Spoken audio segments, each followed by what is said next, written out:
കേരളം.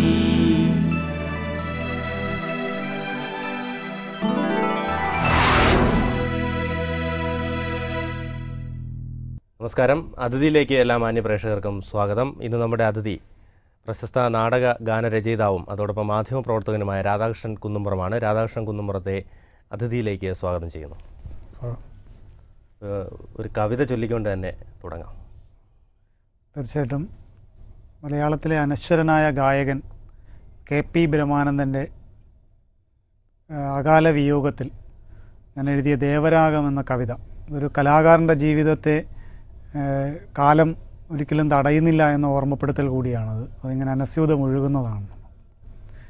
സ്മൃതികളിൽ പൂക്കുന്ന ഗാനമായി പിന്നെയും പ്രണയപ്രവാചകൻ പാടുന്നുരാവിതിൽ, കന്യാ ഹൃദയം ത്രസിപ്പിക്കുമോർമ്മകൾ ശയ്യാഗൃഹത്തിൻ തിരശീല മാറ്റവേ, ചിത്രവർണ്ണങ്ങൾ മയിൽ പീലി നിർത്തുന്ന നക്ഷത്രമാർഗത്തിനപ്പുറം നിന്നവൻ, മൃത്യുവിൻ നീണ്ട വിരൽ തൊട്ട തന്ത്രിയെ തൊട്ടുണർത്തുന്നു വിശുദ്ധ സംഗീതമായി.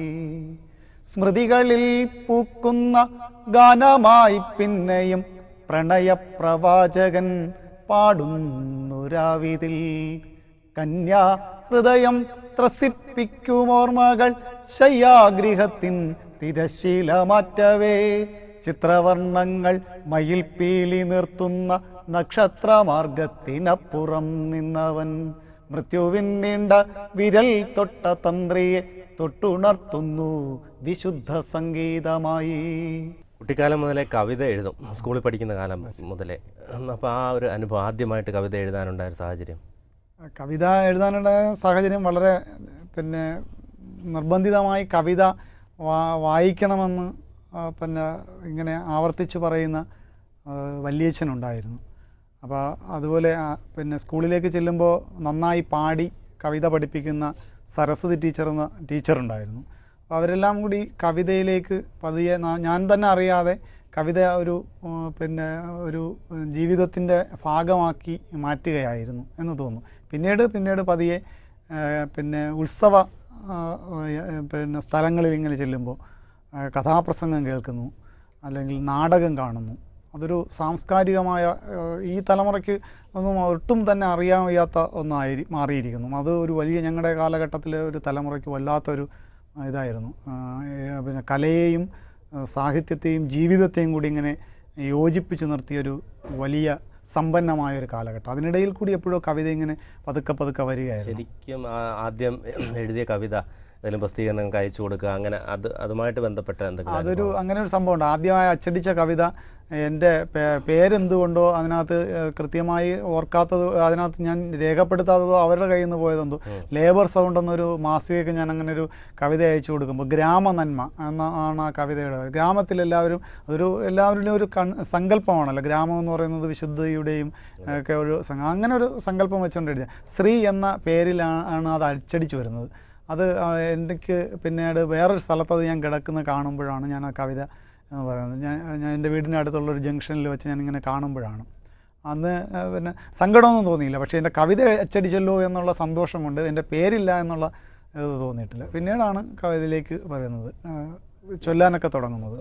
പിന്നെ ഈ നാടകഗാനങ്ങളിലേക്ക്, നാടകഗാന രചന രംഗത്തേക്ക് വരുന്നത് ഏത് കാലഘട്ടത്തിൽ? അതൊരു വലിയ കുട്ടിക്കാലം മുതലേ ഒരു വലിയ ആഗ്രഹമായിരുന്നു. ഞാൻ നേരത്തെ പറഞ്ഞ പോലെ ഉത്സവ യാത്രകൾ വളരെ ഒരുപാടുണ്ടായിരുന്ന ഒരാളാണ് ഞാൻ. കുട്ടിക്കാലത്ത് ഇങ്ങനെ നിരന്തരം ഉത്സവം കാണാനുള്ള യാത്രകൾ, കൂട്ടം ചേർന്നുള്ള പോക്ക്, അതിനിടയിലൊക്കെ നാടക ഗാന രചന ഇങ്ങനെ ഭയങ്കര ഒരു ആകർഷകത്വമായി തോന്നും.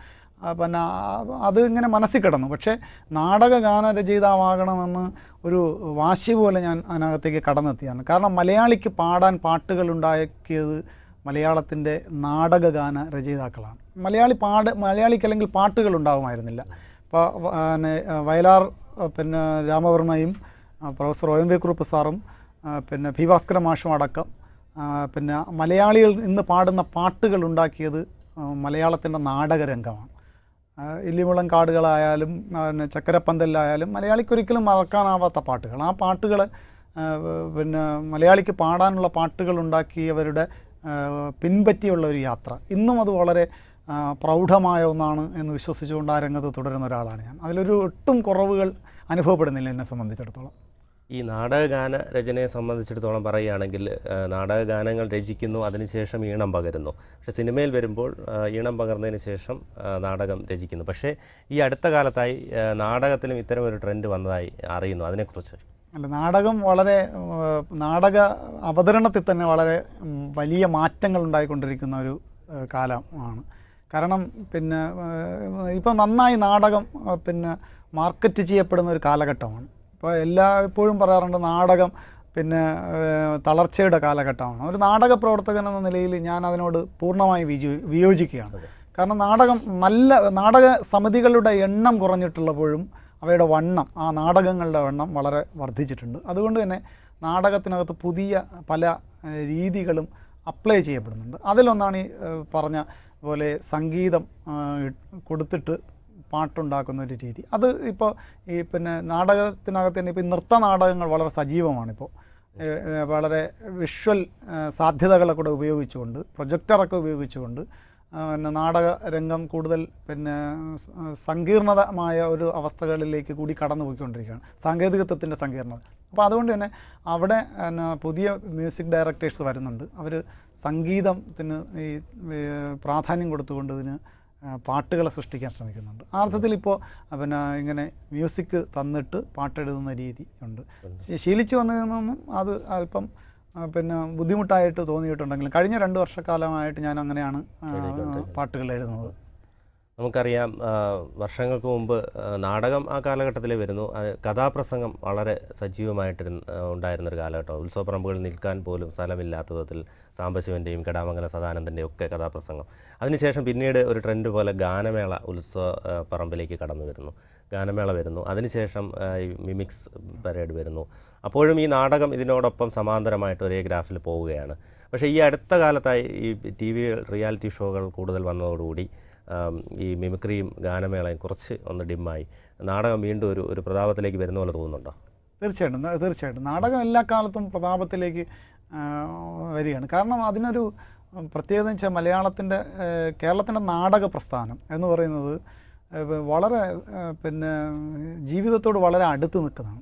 അപ്പോൾ തന്നെ അങ്ങനെ നാടകം സജീവമാണെന്നുള്ളതിന് ഏറ്റവും നല്ല തെളിവാണ് ഇപ്പോൾ കഴിഞ്ഞ 2-3 വർഷങ്ങളായി ഇപ്പോൾ KPSC ആയാലും സാഹിതി തിയേറ്റേഴ്സ് ആയാലും ഒക്കെ അടക്കമുള്ള ചില പിൻബലങ്ങൾ അല്ലെങ്കിൽ പിന്നിൽ നിന്നുകൊണ്ട് അവരെ വളരെ ഗൗരവതരമായി നാടകത്തെ സമീപിക്കുന്ന പ്രസ്ഥാനങ്ങൾ ഇപ്പോൾ കേരളത്തിലുണ്ട്. അതൊരു മലയാളത്തിൻ്റെ ഏറ്റവും വലിയൊരു ഭാഗ്യമാണ്, കേരളീയൻ്റെ ഒരു ഭാഗ്യമാണ്.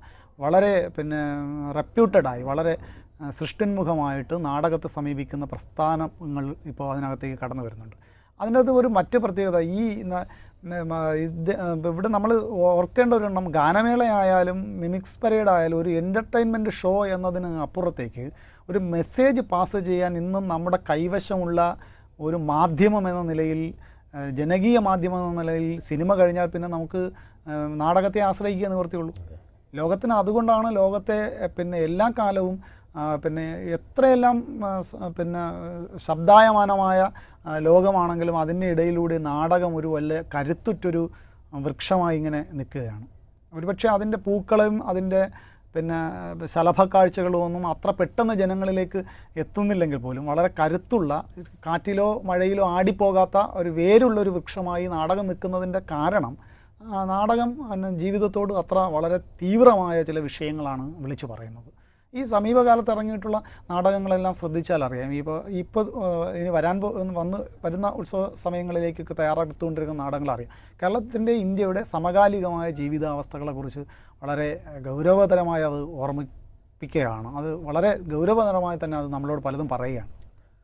നാടകത്തെ സംബന്ധിച്ച് പറയുകയാണെങ്കിൽ ഏറ്റവും റിസ്ക്കുള്ള ഒരു ഇതാണ് ഒരു നാടക സമിതി കൊണ്ടുപോവുക എന്നുള്ളത്. ഉദാഹരണത്തിന് ഇപ്പം ഗാനമേള ആണെങ്കിൽ നമുക്കിപ്പോൾ ഒരു പാടാൻ വരുന്ന ഒരാൾക്ക് എന്തെങ്കിലും അസൗകര്യം, എന്തെങ്കിലും ബുദ്ധിമുട്ട് വന്നാൽ അവരെ ആ ദിവസം പാടിക്കേണ്ട എന്ന് വെക്കാം. പക്ഷേ നാടകത്തിലെ ഒരു പ്രധാനപ്പെട്ടല്ല ഏത് കഥാപാത്രമാണെങ്കിൽ പോലും ഏതെങ്കിലും ഒരു നടൻ എന്തായാലും ജീവിതത്തിൽ എന്തെല്ലാം പ്രതിബന്ധങ്ങളുണ്ടാകാം. ചിലപ്പോൾ മരണമുണ്ടാകാം, ഏറ്റവും ഉറ്റവരായിട്ടുള്ള ആൾക്കാർ മരണമുണ്ടാവാം, അല്ലെങ്കിൽ അസുഖമുണ്ടാകാം. ഇങ്ങനെയൊക്കെയുള്ള ഒരു സിറ്റുവേഷൻ എങ്ങനെയാണ് നാടകക്കാരത് കൈകാര്യം ചെയ്യുന്നത്? അല്ല, അത്തരം ഒരുപാട് ജീവിതത്തിൻ്റെ വെല്ലുവിളികളെ തന്നെയാണ് നേരിട്ടുകൊണ്ട് തന്നെയാണ് നാടകപ്രവർത്തകർ നാടകരംഗത്ത് നിലകൊള്ളുന്നത്. ഇപ്പോൾ പിന്നെ മഹാനായ മലയാളത്തിലെ ഒരു നടനായിരുന്ന ചങ്ങനാശ്ശേരി നടനായ മാഷിനെ കുറിച്ച് പറഞ്ഞിട്ടുണ്ട്. 2 കുട്ടികളും മരിക്കുമ്പോൾ അവരുടെ അടക്കം കഴിഞ്ഞിട്ട് നേരെ വരുന്ന നാടക പിന്നെ സമിതിയിലേക്ക് പിന്നെ സ്റ്റേജിലേക്ക് കയറുന്നു. അല്ലെങ്കിൽ ഏറ്റവും പ്രിയപ്പെട്ടവരുടെ മരണത്തിന് ശേഷം അതൊരു പിന്നെ ഒരു മനുഷ്യൻ എന്ന നിലയിൽ ഒരു സമൂഹത്തോട് ഉത്തരവാദിത്വമുള്ള ഏറ്റവും വലിയ ഒരു വിഭാഗം കലാകാരന്മാരാണ് നാടകരംഗത്ത് ഇപ്പോഴും നിലകൊള്ളുന്നത്. ഇപ്പോൾ വലിയ സാധ്യതകളുണ്ടല്ലോ മറ്റ് മേഖലകളിൽ ഒരാൾക്ക് തൻ്റെ കഴിവ് പ്രകടിപ്പിക്കാൻ ഇപ്പോൾ നാടകത്തിൽ തന്നെ നിൽക്കണമെന്നില്ല. പക്ഷേ വളരെ പിന്നെ വിരലിലുണ്ടാവുന്നതും അതേസമയം വളരെ ഗൗരവതരമായ നാടകത്തെ സമീപിക്കുന്നവരുമായ ആൾക്കാർ ആ അർത്ഥത്തിൽ നാടകത്തിൽ നിൽക്കുന്നുണ്ട്. ഇത്തരം അവസ്ഥകൾ വരുമ്പോഴൊക്കെ അവർ അതിനെ അതിജീവിച്ചുകൊണ്ട് അതിനേക്കാൾ വലുത് ഈ അവതരണമാണ് എന്ന നിലയിലേക്ക് അതിനെ അവർ എപ്പോഴും സമീപിക്കുന്നുണ്ട്. പിന്നെ പൊതു സമൂഹം വളരെ കാര്യമായി അത്തരം ഘട്ടങ്ങളിലൊക്കെ പെരുമാറുന്നുണ്ട്. ഉദാഹരണത്തിന് ഇപ്പോൾ പിന്നെ വാഹനത്തിൽ സമയത്തെത്താൻ കഴിയാത്തൊരവസ്ഥ അല്ലെങ്കിൽ മറ്റിതുപോലെ വ്യക്തിപരമായ കാരണങ്ങൾ, അപ്പോഴൊക്കെ പരമാവധി അഡ്ജസ്റ്റ് ചെയ്യാൻ പിന്നെ കാണികളും തയ്യാറെടുക്കുന്നുണ്ട്. എണ്ണം കുറയുമ്പോഴും നേരത്തെ പറഞ്ഞതുപോലെ കാഴ്ചക്കാരുടെ എണ്ണം ഒരുപക്ഷെ കുറഞ്ഞാലും വരുന്ന കാഴ്ചക്കാർ വളരെ ഗൗരവതരമായി ഈ മാധ്യമത്തെ വീക്ഷിക്കുന്നവരാണ് എന്നുള്ളതിന് 100% നമുക്ക് വ്യക്തിപരമായി എനിക്ക് ബോധ്യപ്പെട്ടിട്ടുള്ളൊരു സംഗതിയാണ്.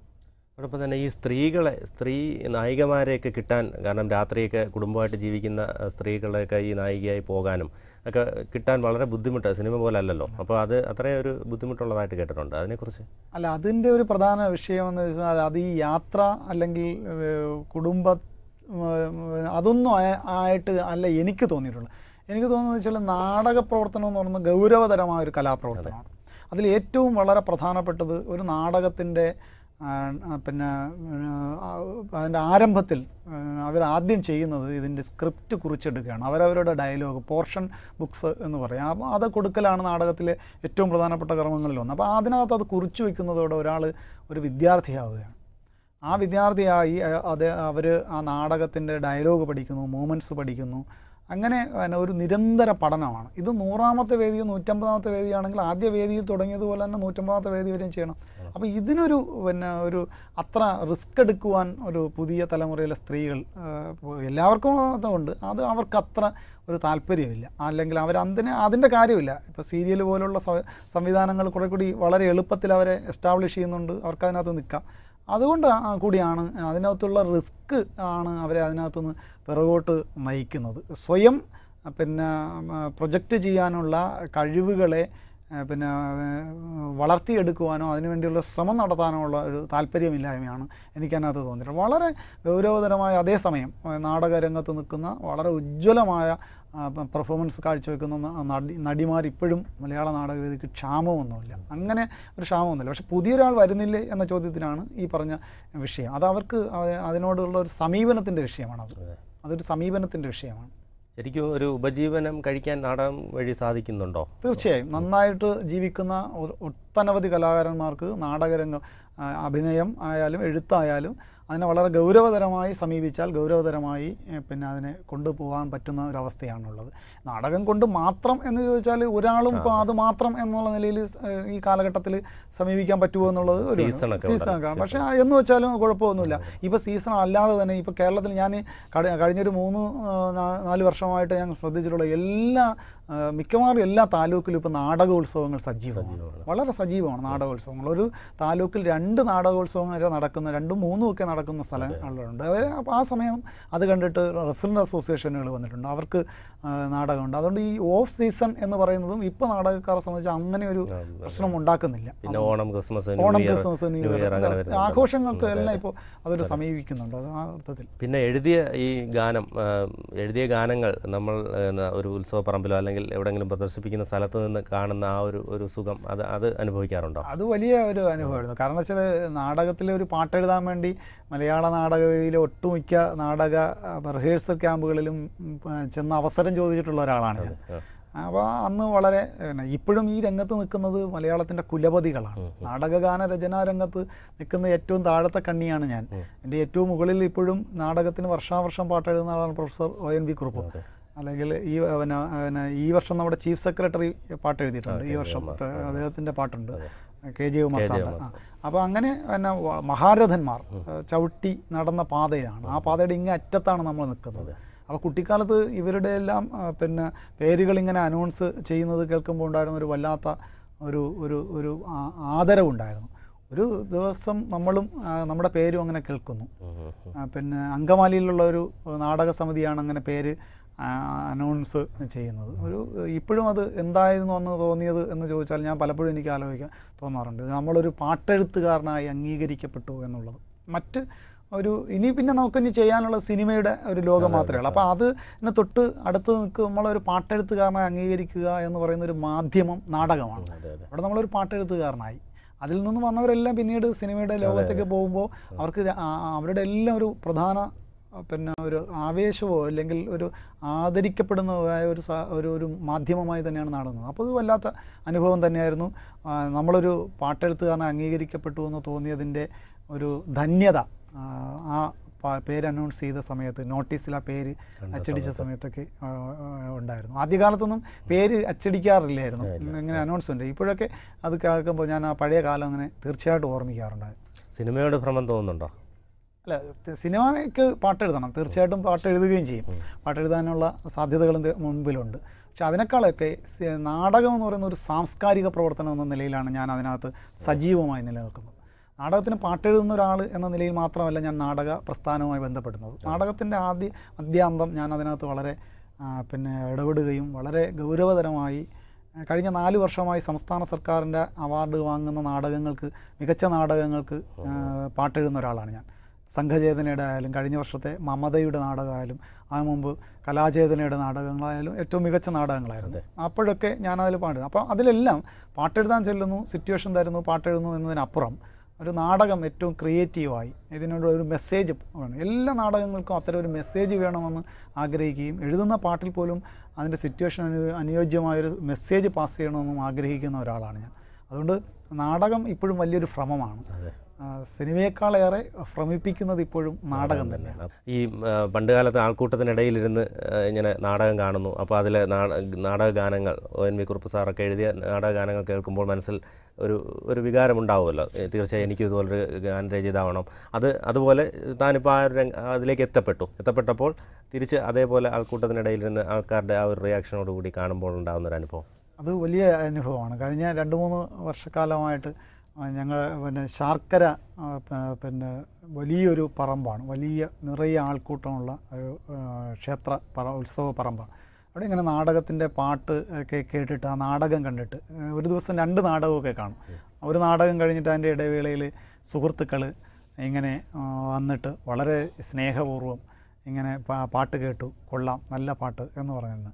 ചില സുഹൃത്തുക്കൾ എത്ര പറഞ്ഞാലും അവർക്ക് മതിവരാത്ത തരത്തിൽ നല്ല പാട്ട് മാത്രമല്ല ഇനി അത് കൂടുതൽ എഴുതണമെന്നൊക്കെ ഇങ്ങനെ പറയുന്ന സമയത്ത് നമ്മൾ പ്രതീക്ഷിക്കാത്ത തരത്തിൽ നമ്മുടെ ഗാനങ്ങൾ അവരൊക്കെ കേൾക്കുന്നുണ്ടല്ലോ, അത്രയ്ക്ക് ഇവരെല്ലാം അത് സ്വീകരിക്കുമെന്ന് എഴുതുന്ന സമയത്തൊന്നും തോന്നിക്കൊണ്ടല്ല എന്നെ പോലെ ഒരാളത് എഴുതുന്നത്. എങ്കിലും അത് ഭയങ്കരമായ ഉണ്ട്. ചില സമയത്ത് വേറൊരു സംഭവം ഉണ്ടായത്, വളരെ അർദ്ധരാത്രി ഒരു സമയത്ത് എനിക്ക് ഫോൺ വരുന്നു. അപ്പോൾ ആ ഫോണ് എന്നിട്ട് എൻ്റെ ഒരു സുഹൃത്ത്, കൊല്ലം കടക്കൽ ഭാഗത്ത് നിന്ന് ഒരു സുഹൃത്ത് എന്നെ വിളിച്ചിട്ട് 1 സെക്കൻഡ് എന്ന് പറഞ്ഞിട്ട് അയാൾ ഇതിലൂടെ എൻ്റെ ഒരു പാട്ട് നാടക സ്ഥലത്ത് നിന്ന് കേൾക്കുന്നത് ഇതിങ്ങനെ കേൾപ്പിക്കുകയാണ്. അപ്പോൾ ഞാൻ എന്താണെന്ന് ചോദിക്കുമ്പോഴാണ് ഇതാ ഈ പാട്ട് കേട്ടു വന്നത്. അപ്പോൾ പെട്ടെന്ന് എനിക്ക് വളരെ ഓർമ്മയുണ്ടായിരുന്ന പാട്ടായിരുന്നു. എനിക്ക് മനസ്സിലായി ഇങ്ങനെയാണ്. വലിയ സന്തോഷത്തോടെ അയാൾ കുറേ കാര്യങ്ങൾ ഇങ്ങനെ പറയും. ഇങ്ങനെയൊക്കെ ഒത്തിരി അനുഭവങ്ങൾ ആണ്. ഞാൻ അതിനൊരു മറ്റൊരു സത്യം പറഞ്ഞാൽ നാടകത്തിലെ പാട്ടുകൾ ജനങ്ങൾ അത്രയ്ക്ക് അങ്ങോട്ട് സ്വീകരിക്കുകയോ നാടകത്തെ അത്ര സ്വീകരിക്കപ്പെടുകയോ ചെയ്യാത്തൊരു കാലഘട്ടത്തിലേക്ക് നാടകത്തിൽ വന്ന ഒരാളാണ്. പക്ഷെ അത് വളരെ മാറ്റങ്ങൾക്ക് വിധേയമായിക്കൊണ്ട് ജനം വളരെ സ്വീകാര്യമായ ഒരു അവസ്ഥയിലേക്ക് എത്തുന്നതിന് ഒത്തിരി അനുഭവങ്ങൾ എനിക്കുണ്ടായിട്ടുണ്ട്. നമ്മൾ മുഴുവൻ നാടകങ്ങളിലേക്ക് മാത്രമായിട്ട് പോയി. ഇനി ഒരു ജീവചരിത്രം എഴുതിയിട്ടുണ്ട്, അതിനെക്കുറിച്ച്. അത് ഞാൻ സ്വാതന്ത്ര്യ സമര സേനാനിയായ SS ഹരിഹരയുടെ ജീവചരിത്രത്തെ കുറിച്ച് ഒരു കർമ്മയോഗിയുടെ ജീവിതയാത്ര എന്നൊരു പുസ്തകം എഴുതിയിട്ടുണ്ട്. അത് തിരുവിതാംകൂറിലെ ഏറ്റവും മുതിർന്ന ഒരു സ്വാതന്ത്ര്യ സമര കാലഘട്ടം പിന്നിട്ട ഒരു ഗാന്ധിയൻ ജീവിതം നയിക്കുന്ന ആളാണ് അദ്ദേഹം. അപ്പോൾ അതുകൊണ്ട് തന്നെ അദ്ദേഹത്തിൻ്റെ ജീവിതത്തെക്കുറിച്ചും അതിലൂടെ ആ കാലഘട്ടത്തെക്കുറിച്ചും വരുന്ന തലമുറ അറിയണമെന്ന് ബോധ്യപ്പെട്ടുകൊണ്ട് ആഗ്രഹിച്ചതുകൊണ്ട് ഞാൻ എഴുതിയൊരു പുസ്തകമാണ്. നന്നായി ആൾക്കാർ സ്വീകരിച്ചൊരു പുസ്തകമാണ്. അദ്ദേഹത്തിൻ്റെ ഒരു ചരിത്രത്തിലൂടെ, ജീവചരിത്രത്തിലൂടെ കാലത്തിൻ്റെ ചില ചരിത്രം കൂടി അവതരിപ്പിക്കാനുള്ള ശ്രമം ഞാൻ അതിനകത്ത് നടത്തിയിട്ടുണ്ട്. അത് വിജയിച്ചോ ഇല്ലയോ എന്നുള്ളത് ഇനി കാലമാണ് അദ്ദേഹം പറയേണ്ടത്. പിന്നെ പുരസ്കാരങ്ങൾ, നൂറിൽ പരം ഗാനങ്ങൾ നാടകരംഗത്ത് രചിച്ചിട്ടുണ്ട്. ഇതിൽ ഒരുപാട് പുരസ്കാരങ്ങൾ ലഭിച്ചിട്ടുണ്ട്. അതിനെക്കുറിച്ച്, കിട്ടിയ പുരസ്കാരങ്ങളെക്കുറിച്ച് പിന്നെ ഒത്തിരി ഞാൻ നേരത്തെ പറഞ്ഞതുപോലെ ഇപ്പോൾ കേരളത്തിൽ സജീവമായി നാടകോത്സവങ്ങൾ നടക്കുന്നുണ്ട്. അവിടെ എല്ലാം ഇങ്ങനെ സജീവമായ നാടകങ്ങൾ മത്സരിക്കുന്നുണ്ട്. അവിടെ എല്ലാം രചയിതാവിന്, സംവിധായകനും ഗാനരചയിതാവിനൊക്കെ അവാർഡുകളുണ്ട്. അങ്ങനെ ഒത്തിരി പുരസ്കാരങ്ങൾ പല കാലഘട്ടങ്ങളിലായി കിട്ടിയിട്ടുണ്ട്. അതുപോലെ നാടകരംഗത്തെ പ്രവർത്തനങ്ങളെ, ഗാനരചനാ രംഗത്തെ പ്രവർത്തനങ്ങൾക്ക് മുൻനിർത്തി എനിക്ക് പിന്നെ ചില പുരസ്കാരങ്ങൾ തന്നെയുണ്ട്. ഇപ്പോൾ പ്രേം നസീർ അനുസ്മരണ കമ്മിറ്റി സംഘടിപ്പിച്ച ഒരു പുരസ്കാരം, അത് എനിക്ക് കിട്ടിയിട്ടുണ്ട്. ഭരത് ഗോപി ഫൗണ്ടേഷൻ്റെ ഒരു പുരസ്കാരം ഉണ്ട്. അതുപോലെ പിന്നെ യുവസാരഥി സംസ്ഥാന അടിസ്ഥാനത്തിൽ സംഘടിപ്പിച്ച അതിൽ ഏറ്റവും മികച്ച ഗാനരചയിതാവിൻ്റെത്, പിന്നെ കാവ്യവേദിയുടെ പാസ്ക്, അങ്ങനെ ഒത്തിരി നാടകത്തിൻ്റെ ഇതിലാണ്. അതുപോലെ പിന്നെ കവിതയ്ക്ക് കുറേ പുരസ്കാരങ്ങൾ ലഭിച്ചിട്ടുണ്ട്. കവിതാ പുസ്തകങ്ങൾക്ക് എൻ്റെ രണ്ടാമത്തെ കവിതാ സമാഹാരമായ ദേവരാഗത്തിന് സൃഷ്ടി ബുക്ക് ക്ലബിൻ്റെ ഒരു അവാർഡ് എനിക്ക് ലഭിച്ചിട്ടുണ്ട്. പിന്നെ വീണപൂവിൻ്റെ ജന്മശതാബ്ദിയിൽ ഒരു പിന്നെ ABC കൾച്ചറൽ സെൻറ്റർ സംസ്ഥാന അടിസ്ഥാനത്തിലൊരു ഇത് വച്ചിരുന്നു, ഒരു മത്സരം, അതിലെനിക്ക് ഒരു അവാർഡ് കിട്ടിയിട്ടുണ്ട്. അങ്ങനെ ഓർക്കപ്പെടുന്ന കുറേ അവാർഡുകൾ ആ രംഗത്ത് എനിക്ക് പല കാലങ്ങളിലായിട്ട് ലഭിച്ചിട്ടുണ്ട്. പിന്നെ ഈ ആൽബങ്ങൾക്ക് ഗാനം എഴുതിയിട്ടുണ്ടല്ലോ, ഗാനങ്ങൾ എഴുതിയിട്ടുണ്ട്. ഭക്തിഗാന CDകൾക്ക് എഴുതിയിട്ടുണ്ട്, ആൽബങ്ങൾക്ക് എഴുതിയിട്ടുണ്ട്. ആൽബങ്ങൾക്ക് ശരാശരി നാടകവുമായി ബന്ധപ്പെട്ട് നോക്കുമ്പോൾ കുറവാണ്, എങ്കിലും 4-5 എണ്ണം ചെയ്തിട്ടുണ്ട്. അത് ഒരു ട്രെൻഡിൻ്റെ പിറകെയുള്ള ഒരു യാത്രയാണ് ആൽബങ്ങൾ പിന്തുടരുന്നതെന്നുള്ളതുകൊണ്ട് അതിനൊരു വ്യത്യസ്തതയൊന്നും പുലർത്താൻ പലപ്പോഴും അത്ര എളുപ്പമല്ല. എങ്കിലും അതിനകത്ത് ചില വ്യത്യസ്തത പുലർത്തിയ 1-2 പാട്ടുകൾ എഴുതാൻ കഴിഞ്ഞിട്ടുണ്ടെന്നുള്ളത് എനിക്ക് സന്തോഷമുള്ള കാര്യമാണ്. അപ്പോൾ തന്നെ ഈ പത്രപ്രവർത്തകനാണല്ലോ, അപ്പോൾ ഈ പത്രപ്രവർത്തനവും ഈ നാടക ഗാനരചനയും എല്ലാം കൂടെ ഒരുമിച്ച് കൊണ്ടുപോകാൻ എങ്ങനെ കഴിയുന്നു? അല്ല, അത് ഒരു ഇതാണ്, തൊഴിൽ പരമായ ഒരു സംഭാവനയും ഒരു എഴുത്തുകാരൻ എന്ന നിലയ്ക്ക് എനിക്ക് എൻ്റെ വ്യക്തിപരമായ ജീവിതത്തിൽ അങ്ങനെ ലഭിക്കുന്നതാണെന്ന് എനിക്ക് തോന്നിയിട്ടില്ല. തൊഴിലിൻ്റെ വഴിക്ക് സഞ്ചരിക്കുകയും നമ്മുടെ എഴുത്തിൻ്റെ സമയങ്ങളിൽ നമ്മൾ വളരെ സ്വകാര്യമായി നമ്മുടെ ജീവിതത്തെ ഇങ്ങനെ ഉള്ളിലോട്ട് ഒതുക്കി വെച്ച് വെക്കുകയും ചെയ്തേ ഉള്ളൂ. കാരണം പ്രത്യേകിച്ചും പത്രപ്രവർത്തനം തിരക്കിട്ട ഒരു യാത്രയാണ്, വളരെ തിരക്കിൽ ആണ്. അതിൻ്റെ ഇടയിൽ എഴുതുവാനും അല്ലെങ്കിൽ അതിനുള്ള ഒരു പിന്നെ സമയം കണ്ടെത്തുക, അല്ലെങ്കിൽ വായിക്കുക, എൻ്റെ ഏറ്റവും അടിസ്ഥാനം വായിക്കുക എന്നുള്ളതാണ്. അതിനൊക്കെ കുറേ പിന്നെ ബുദ്ധിമുട്ടുകൾ യഥാർത്ഥത്തിലുണ്ട്. പക്ഷേ അതിനെ എങ്ങനെയെങ്കിലുമൊക്കെ അതിജീവിക്കുവാനുള്ളൊരു തത്രപ്പാട് എല്ലാ സമയത്തും കേൾക്കുന്നുണ്ട്. പിന്നെ അനുഭവങ്ങളെ ഇതിൻ്റെ ഇടയിൽ നിന്ന് ചിലതൊക്കെ വാർന്നു വീഴുമ്പോൾ പോലും ഞാൻ ഈ പറഞ്ഞതുപോലെ അതിനെ ഒരു സൃഷ്ടിയാക്കുവാനുള്ളൊരു സമയത്തിൻ്റെ അവസ്ഥയാണ് ഇപ്പോൾ. ആ രംഗവും ഇതും കൂടിയുള്ള ഒരു കൂട്ടിയോജിക്കലിനൊരു സമരസപ്പെടാതെ യോജിക്കാതെ പോകുന്നത് എന്നുള്ളതാണ് സത്യം. പുതിയ എന്തോ ഒരു പ്രോജക്റ്റിൻ്റെ പണിപ്പുരയിലാണെന്ന് പറഞ്ഞു, അതിനെക്കുറിച്ച്? അത് ഞാൻ കേരളത്തിന് ഇന്ന് കാണുന്ന പിന്നെ കേരളം 2 പ്രോജക്റ്റുകളാണ് ഞാൻ അതിനകത്തുനിന്ന്. ഒന്ന്, ഗാന്ധി എന്ന മഹത്തായ ഒരു ആശയം, അത് പിന്നെ തലമുറകൾക്ക് കൈമാറുന്നത് നമ്മൾ ഒരു അനിവാര്യതയായ ഒരു കാലഘട്ടമാണ്. അത് ഞാൻ അതിനെ ഉദ്ദേശിക്കുന്നത് അതിൻ്റെ ഒരു മെറ്റീരിയൽ റീകളക്ഷൻ അല്ല, അതിൻ്റെ ഒരു ഇമോഷണൽ റീകളക്ഷനാണ്. ഗാന്ധിയെ വൈകാരികമായി തിരിച്ചറിയുമ്പോൾ മാത്രമാണ് ഇന്ത്യ അതിൻ്റെ സ്വത്വം വീണ്ടെടുക്കുന്നത്. അപ്പോൾ അതുകൊണ്ട് പിന്നെ ഇന്ത്യയുടെ ആത്മാവ് വളരെ പ്രശോഭിതമാകും. അപ്പോൾ അത്തരം ഗാന്ധിയുടെ ജീവിതത്തിലെ വൈകാരികമായ ചില അവസ്ഥകളെ മുൻനിർത്തിക്കൊണ്ട് ഒരു പുസ്തകം, അത് ഞാൻ അതിൻ്റെ ഒരു തയ്യാറെടുപ്പിലാണ്, അതിനു വേണ്ടിയുള്ള മെറ്റീരിയൽ കളക്ട് ചെയ്തുകൊണ്ടിരിക്കുന്നത്. മറ്റൊന്ന്, കേരളം ഇന്ന് കാണുന്ന രീതിയിലേക്ക് സൃഷ്ടിച്ച ജനകീയമായ കുറേ സമരങ്ങളുണ്ടായിരുന്നു, തീവ്രമായ സമരങ്ങൾ. അതെല്ലാം കൂടി നിലനിർത്തിക്കൊണ്ട് സ്വാതന്ത്ര്യ സമര കാലഘട്ടവും അതിന് തൊട്ട് മുൻപും തുടങ്ങി ഇന്ന് വരെ എത്തി നിൽക്കുന്ന തീവ്രമായ സമരങ്ങൾ, അത് പിന്നെ ഈ സമൂഹത്തെ മാറ്റിമറിച്ച സമരങ്ങളാണ്, കേവലം സമരങ്ങളല്ല. വളരെ അത്തരം വിഷയങ്ങളെല്ലാം കൂടി മുൻനിർത്തിക്കൊണ്ട് കേരളം ഇന്ന് സൃഷ്ടിച്ച ഒരു കാലത്തിന് സംഭാവന ചെയ്തവരെ മുൻനിർത്തിക്കൊണ്ട് ഒരു പുസ്തകം, അത് രണ്ടുമാണ് പ്രധാനപ്പെട്ട പ്രോജക്റ്റായിട്ട് ഞാനിപ്പോൾ മനസ്സിൽ കാണുന്നത്. ഞാൻ അതിനുള്ള ശ്രമങ്ങളിലാണിപ്പോൾ. കവി, നാടകഗാന രചയിതാവ്, പത്രപ്രവർത്തകൻ, ഇതിൽ ഏതാണ് ഏറ്റവും ഇഷ്ടപ്പെടുന്നത്? കവി, എഴുത്തുകാരനാണ്. എഴുത്താണ് ജീവിതത്തിലെ ഏറ്റവും വലിയ സത്യം. ഗുസ്താവ് ഫ്ലോബേറിനോട് പിന്നെ അന്തരിക്കുന്ന സമയത്ത് അദ്ദേഹത്തിനോടൊരു പത്രപ്രവർത്തകൻ ചോദിച്ചു, എന്തുകൊണ്ട് എഴുത്തിൽ മാത്രം പിന്നെ ഇങ്ങനെ ജീവിച്ചു, മറ്റെല്ലാം മാറ്റി വച്ചിട്ട് എഴുത്തിന് പുസ്തകങ്ങൾ കൂട്ടി വെച്ച് അതിൻ്റെ നടുക്കിരുന്ന് ഇങ്ങനെ കുനിഞ്ഞിരുന്ന് ഓരോ കുറിപ്പും എടുത്ത് ജീവിച്ച് മരിക്കുകയായിരുന്നു അവസാന കാലത്ത് ഫ്ലോബേർ ചെയ്തത്. അപ്പോൾ ഫ്ലോബേർ പെട്ടെന്ന് പറഞ്ഞൊരു മറുപടിയാണ്, എഴുത്ത് മാത്രമാണ് ലോകത്തെ സത്യം. തീർച്ചയായിട്ടും ലോകത്തെ ഏറ്റവും വലിയ സത്യങ്ങളിലൊന്നാണ് എഴുത്ത്. അതുകൊണ്ട് എഴുത്തിനോടൊപ്പം ചേർന്ന് നിൽക്കുക, അങ്ങനെ കവിതയോടൊപ്പം ചേർന്ന് സഞ്ചരിച്ചുകൊണ്ടേയിരിക്കുക, അത് തന്നെയാണ് ഏറ്റവും വലുത്. പുതിയ ആധുനിക പ്രവണതകൾ കവിതയിലെ ഇപ്പോഴത്തെ പുതിയ തലമുറയെക്കുറിച്ച് പുതിയ പ്രവണതകളെ കുറിച്ച് ചരിത്രാന്വേഷകർ, ഇങ്ങനെ കവിതയുടെ ചരിത്രാന്വേഷകർ വളരെ ഗൗരവതരമായ അന്വേഷണത്തിൻ്റെ പാതയിലാണ്. പക്ഷേ അതിനൊക്കെ അപ്പുറത്തേക്ക് ജീവിതത്തെക്കുറിച്ച് കവിത എന്ത് സംസാരിക്കുന്നു എന്നതാണ് ഈ കാലഘട്ടത്തിലെ കവിത അഭിമുഖീകരിക്കുന്ന ഏറ്റവും വലിയ പ്രശ്നം. ജീവിതത്തെക്കുറിച്ച് എന്ത് സംസാരിക്കുന്നു, അത് സ്വാഭാവികമായും കവിതയിൽ കുറഞ്ഞു വരുന്നു. ജീവിതത്തിനല്ല പ്രാധാന്യം എന്ന് പറയുന്ന ഒരവസ്ഥയിലേക്ക് എല്ലാം സമൂഹമെത്തുന്നു. അതിൻ്റെ കൂടെ കവികൾ സഞ്ചരിക്കുന്നതിനോട് യോജിപ്പില്ല. ജീവിതമാണ് ഏറ്റവും പ്രധാനം. അതുകൊണ്ട് ജീവിതത്തിൽ ചവിട്ടി നിന്ന് പിന്നെ ജീവിതത്തെക്കുറിച്ച് തന്നെ കവി എപ്പോഴും പറഞ്ഞുകൊണ്ടിരിക്കണം. എപ്പോഴും കവി അത് തന്നെ. ഇനി അവസാനമായി കുടുംബം. ഇപ്പം ഞാൻ അച്ഛൻ, അമ്മ, ഒരു സഹോദരി, ഞാൻ, ഇത്രയാണ് ഞങ്ങളുടെ കുടുംബത്തിനുള്ളത്. ഇപ്പോൾ ഞാനും അച്ഛനും അമ്മയും ആണ് കുടുംബത്തിൽ താമസിക്കുന്നത്. സഹോദരി വിവാഹം കഴിച്ച് മറ്റൊരു സ്ഥലത്ത് മറ്റു വീട്ടിലാണ് താമസിക്കുന്നത്. ഇനിയൊരു വിവാഹം ഇല്ല. ഇപ്പോൾ ഈ യാത്രകൾക്കിടയിൽ വിവാഹത്തെക്കുറിച്ച് ചിന്തിക്കുന്നില്ല. അത് ഒരു സാമൂഹ്യ ജീവി എന്നുള്ള നിലയിൽ ഒരു വലിയ സംഭവമായിട്ട് തന്നെ ഒരിക്കലും സ്വാധീനിച്ചിട്ടില്ല. ഇനി എപ്പോഴെങ്കിലും മാറാം അല്ലേ? മാറാം. എഴുത്താണ് യഥാർത്ഥ സത്യം എന്ന അതിൽ നമ്മളിവിടെ അവസാനിപ്പിക്കുകയാണ്. പ്രശസ്ത നാടക ഗാന രചയിതാവും അതോടൊപ്പം കവിയുമായ രാധാകൃഷ്ണൻ കുന്നുംപുറമാണ് നമ്മോട് ഇത്രയും സമയം വിശേഷങ്ങൾ പങ്കുവച്ചത്. അദ്ദേഹത്തിന് എല്ലാവിധ ഭാവുകങ്ങളും നേരുന്നു. ഒപ്പം അതിഥി ഇവിടെ പൂർണ്ണമാകുന്നു. ജയ് ഹിന്ദ്.